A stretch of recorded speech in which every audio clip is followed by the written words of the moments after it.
Hei ja tervetuloa mukaan tähän jaksoon. Tänään me pureudutaan ovulaatiolaskureihin, eli selvitetään, mitä ne oikein toimii ja mitä tiede niiden taustalla ihan oikeasti sanoo. Okei, eli mitä meillä on luvassa? Ensin katsotaan, mikä ovulaatiolaskuri ylipäätään on. Sitten käydään läpi kuukautiskierron perusteet ja se, mihin laskurin logiikka perustuu. Tämän jälkeen pureudutaan siihen, miksi se on aina vain arvio ja opitaan tunnistamaan kehon omia merkkejä. Ja lopuksi käydään läpi ne kaikkein luotettavimmat tavat ennakoida ovulaatiota. Aloitetaan siis ihan perusteista. Eli siitä kysymyksestä, joka on varmasti monille perheen perustamista miettiville todella ajankohtainen.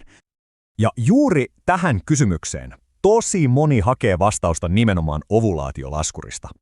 Eli yksinkertaisesti sanottuna se on työkalu, joka yrittää ennustaa sun hedelmällisimmän ajan. Ja se tekee sen aika simppelin kaavan avulla. Mutta jotta me ymmärrettäisiin sitä kaavaa, on pakko katsoa ensin vähän tarkemmin itse kuukautiskiertoa. Käydään siis seuraavaksi läpi se niin sanottu oppikirjakierto. Tämä on se ideaalimalli, johon oikeastaan kaikki nämä peruslaskurit pohjautuu. No niin, tässä se on. Täydellisessä 28 päivän kierroksessa kaikki on tosi ennustettavaa. Ensimmäisenä päivänä alkaa kuukautiset, suunnilleen päivänä 14 tapahtuu ovulaatio ja siitä sitten alkaa kierron toinen puolisko, eli luteaalivaihe, joka jatkuu aina seuraavien kuukautisten alkuun saakka. Okei, miten se laskuri sitten käyttää tätä oppikirjamallia? Miten se ennustaa ne sun hedelmälliset päivät?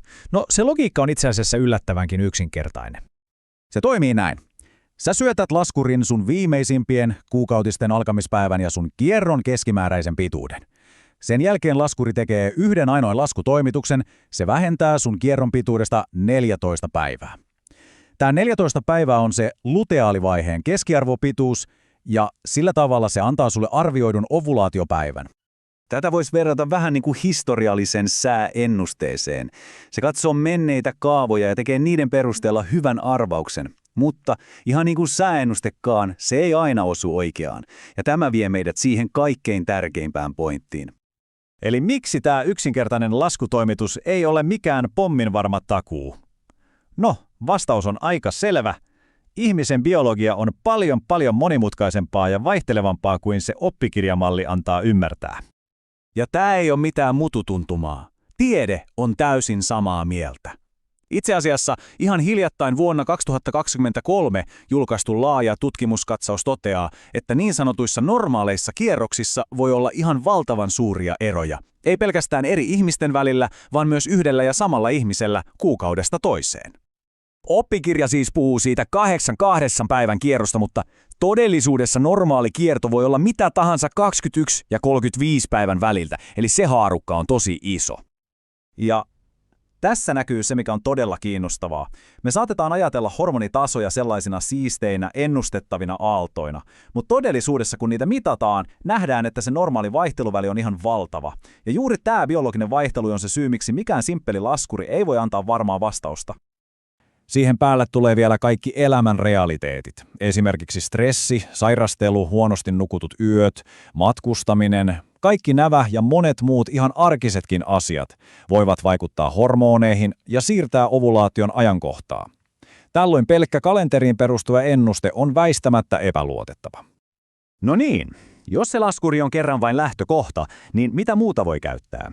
No, sun oma keho. Se antaa nimittäin ihan reaaliaikaisia vihjeitä. Eli sen sijaan, että luotettaisiin pelkkään ennusteeseen, voidaan vähän niin kuin kurkata ikkunasta ulos ja katsoa, mikä se tilanne on just nyt. Katsotaan muutama menetelmä, joita esimerkiksi Mayo Clinic kuvailee. Tässä näkyy hyvin näiden eri menetelmien erot. Ensinnäkin on peruslämmön mittaus, joka on tavallaan jälkiviisautta. Se vahvistaa, että ovulaatio on jo tapahtunut. Sitten on kohdunkaulan liman tarkkailu, joka toimii ennakkovaroituksena. Se kertoo, että hedelmällinen aika on alkamassa. Ja sitten on LH-ovulaatiotestit, jotka ennustavat kaikkein tarkimmin, että ovulaatio on tulossa ihan pian.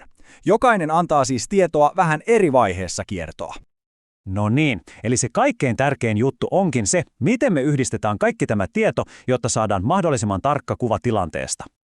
Ja vastaus on yhdistely.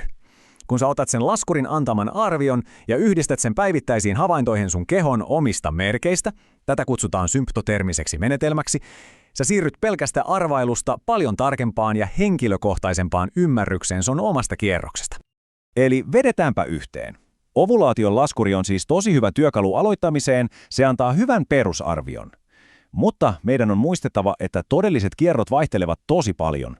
Laskuri on vähän kuin se sääennuste, kun taas sun kehon omat merkit ovat se todellinen sää juuri nyt.